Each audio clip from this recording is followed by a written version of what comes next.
All right, Shalom. Hold up. First and foremost, I want to give all praises, honor, and glory unto Yahweh, Bahashem, Yahweh Shai, Bahashem, Rachak Wadash.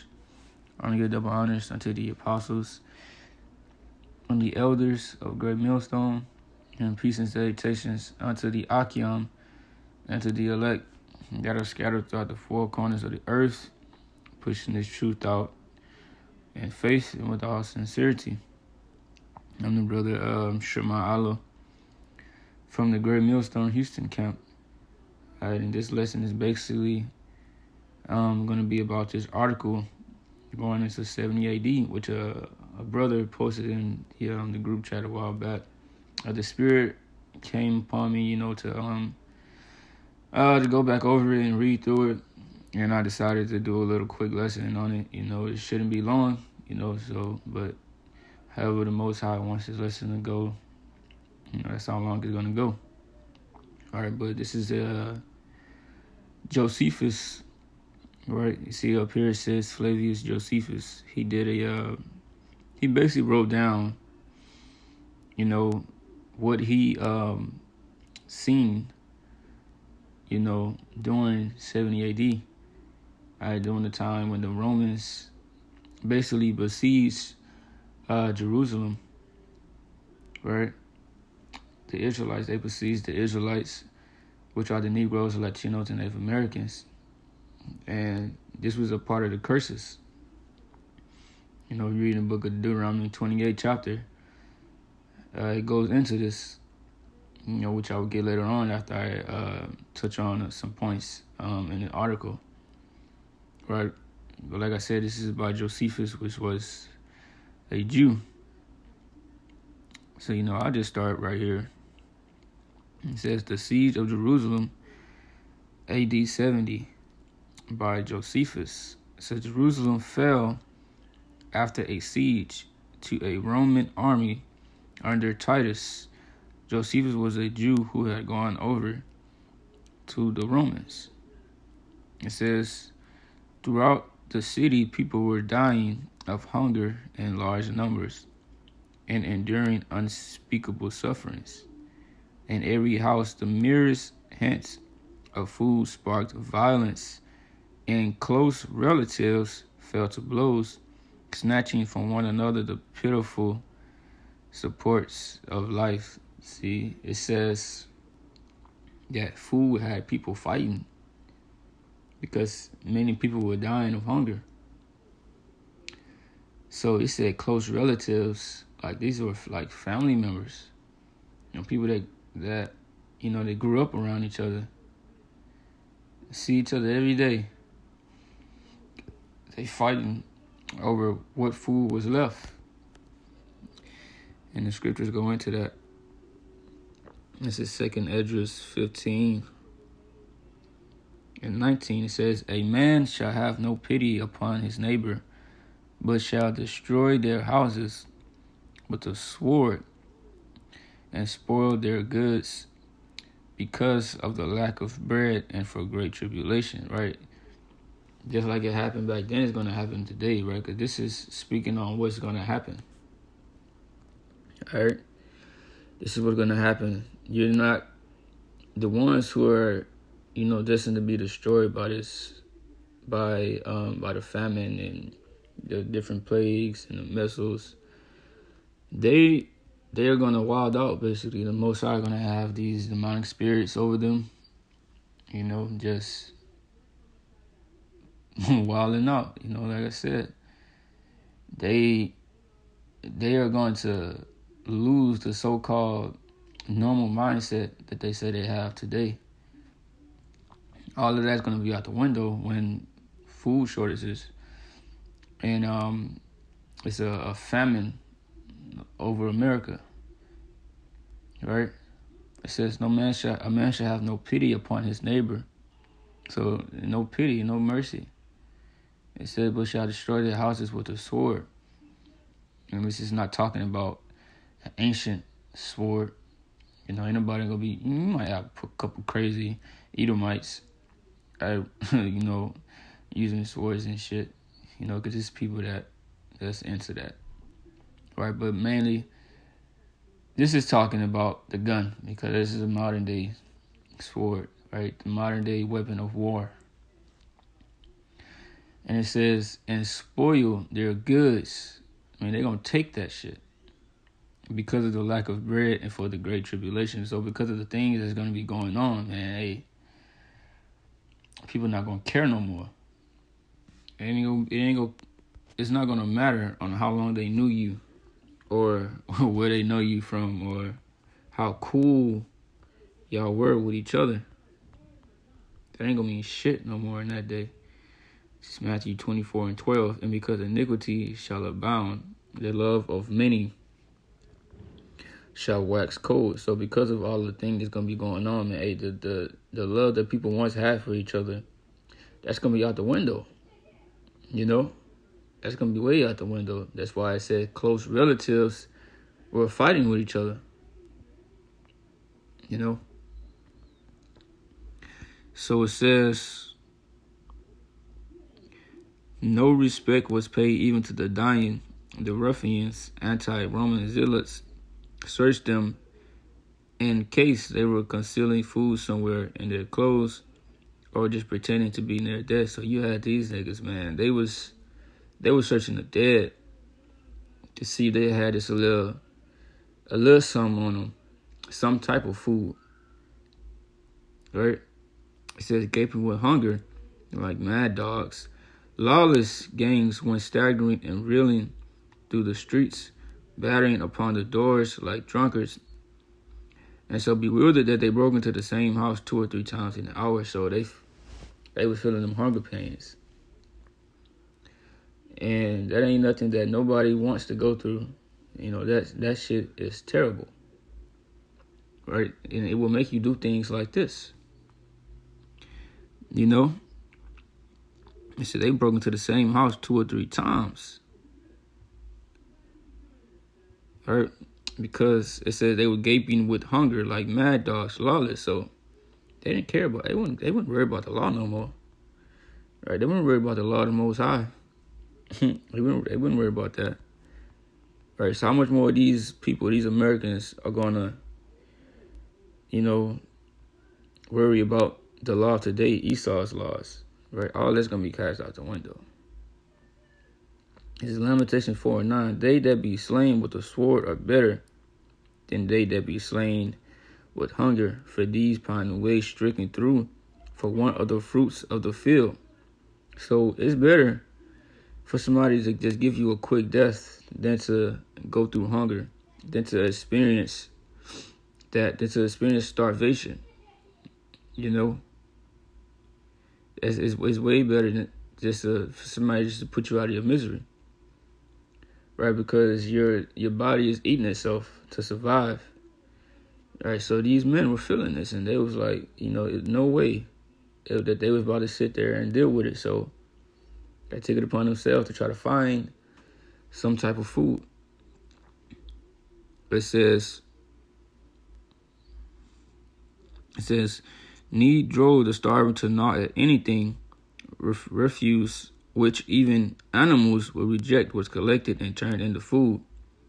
So you had things that was that even the animals wouldn't even eat. You had these people eating it. You had these people just eating anything, bruh. This is 2 Kings 6:25. It says, and there was a great famine in Samaria, and behold, they besieged it. It says, until an ass's head was sold for 80 pieces of silver, which is barely any meat on it. And it says, and the 4th part of a cab of dove's dung for 5 pieces of silver. So you had dove shit sold for 5 pieces of silver. So people was eating this, right? What animal do you know eat dove shit or bird shit? I don't know any, but you had people doing that, right, in the scriptures. And that's going to come back. The scripture says, nothing new under the sun. That which had been is that which shall be. right? You're going to have people eating each other. You're going to have cannibalism. You're going to have people eating animals that they said that they wouldn't eat. Any little thing, people that got rats in their house, they're going to be eating that shit. You know, they're going to eat that. You got people eating all type of shit. They're going to be eating roaches, you know, all type of things, you know. And that's why you got to pray to the Most High. They don't put you through that. That's why we got to just ask for mercy. Because nobody wants to go through that, right? That's why you got to, ultimately you got to build the elect to basically dodge all that. You know, because the Most High said he's going to feed his men. It says, in the end, they were eating belts and shoes, and the leather stripped off their shields. Tufts of withered grass were devoured and sold in little bundles for 4 drachmas. So it said grass was being sold to eat. Man, the Most High ain't built us. We weren't built or created to be gnawing on no grass, eating grass like a damn cow or something. You know? No, that's just crazy. Right, but when them hunger pains are, hitting you, it said they was gnawing at anything. They couldn't take it. All right, let me skip down here. It says, among the residents of the region beyond Jordan was a woman called Mary, daughter of Eleazar, of the village of Bethzuba. The name means house of hyssop. She was well off and of good family, and had fled to Jerusalem with her relatives, where she became involved with the siege. Most of the property she had packed up and brought with her from Perea had been plundered by the tyrants.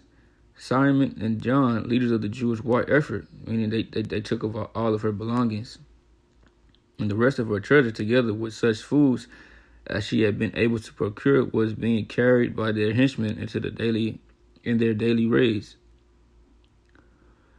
It says, in her bitter resentment, the poor woman cursed and abused these extortioners, and this incensed them against her. However, no one put her to death, either from exasperation or pity. She grew weary of trying to find food for her kinsfolk. In any case, it was by now impossible to get any wherever you tried. Famine gnawed at her vitals, and the fire of rage was even fiercer than famine. So it says famine gnawed at her vitals, just like it says in Lamentations 4:9. Hey, it's better for somebody just to take you out quick than to feel your insides just eating itself.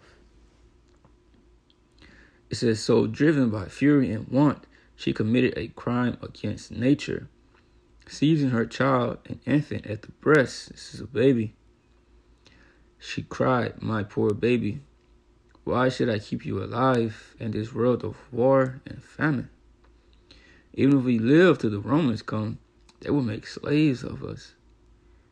And anyway, hunger will get us before slavery does. And the rebels are crueler than both. Come, be food for me. And an avenging fury to the rebels, and a tale of cold horror to the world to complete the monstrous agony of the Jews. With these words, she killed her son, roasted the body, swallowed half of it, and stored the rest in a safe place. So she had to kill her son. She was hungry, and she basically didn't want him to go through that. So it's a lot of people that's gonna have to go through this of having to eat their kids. It ain't no joke. This ain't no game. This judgment is planned for the wicked of our people. It says, but the rebels were on her at once, smelling roasted meat and threatened to kill her instantly if she did not produce it. So they smelled, basically, they smelled her cooking her son, or they smelled something has been cooked. They smelled some meat. They was like, so you got to come off of that. What you had up in here? What did you make? Give that up before we kill you. Before we take your life. It said threatened to kill her instantly if she did not produce it.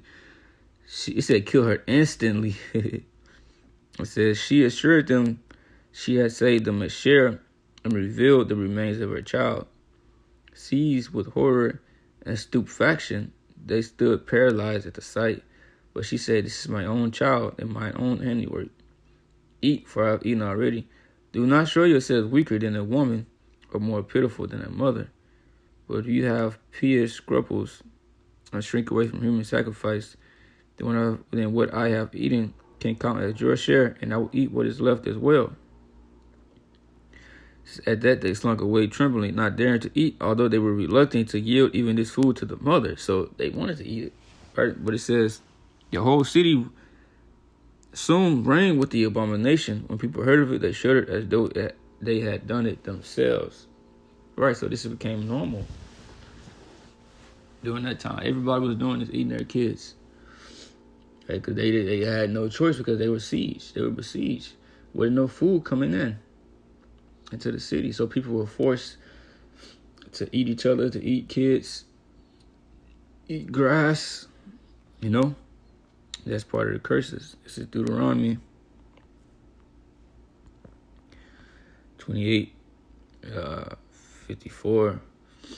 It says, so that the man that is tender among you and very delicate, his eyes shall be evil toward his brother, and toward the wife of his bosom, and toward the remnant of his children which he shall leave, so that he will not give to any of them the flesh of his children whom he shall eat, because he had nothing left him in the siege, and the straitness wherewith thine enemy shall distress thee in thy gates. This talking about 70 AD.